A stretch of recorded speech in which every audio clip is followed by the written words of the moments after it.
taking the 60s class with Dr. Ross, and it's totally blowing my mind. Stabler 408, Monday, Wednesday, Friday. Check it out.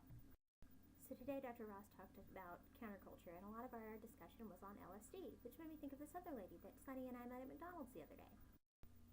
So we get our food, we sit down, and the next thing we know, there's this other lady sitting down at the table next to us. She's older looking, in her 60s, as she later told us. Looks like, deacon's wife, first grade teacher, something well-to-do like that.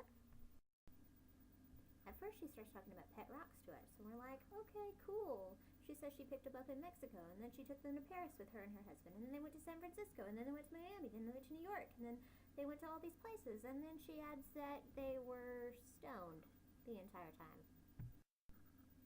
Now, let the irony not be lost. They were stoned, and they had pet rocks.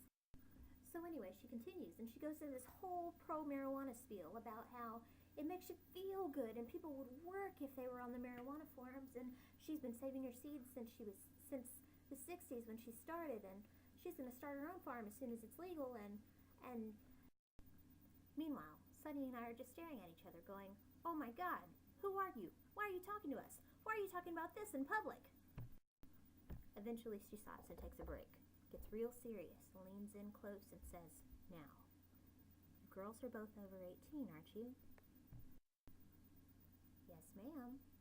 So she goes right back, full force, pro-marijuana, and don't let your parents tell you they didn't have sex before marriage, because besides getting stoned, that is the next best thing.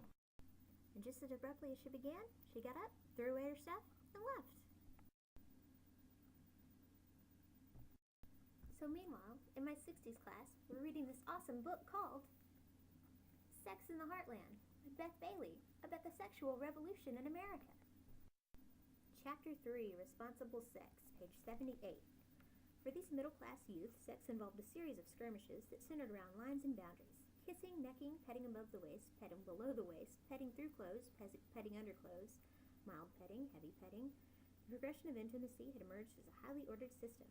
Each act constituted a stage, ordered in a strict hierarchy, described by boys as first base, second base, and so on, with vaginal penetration being the ultimate step.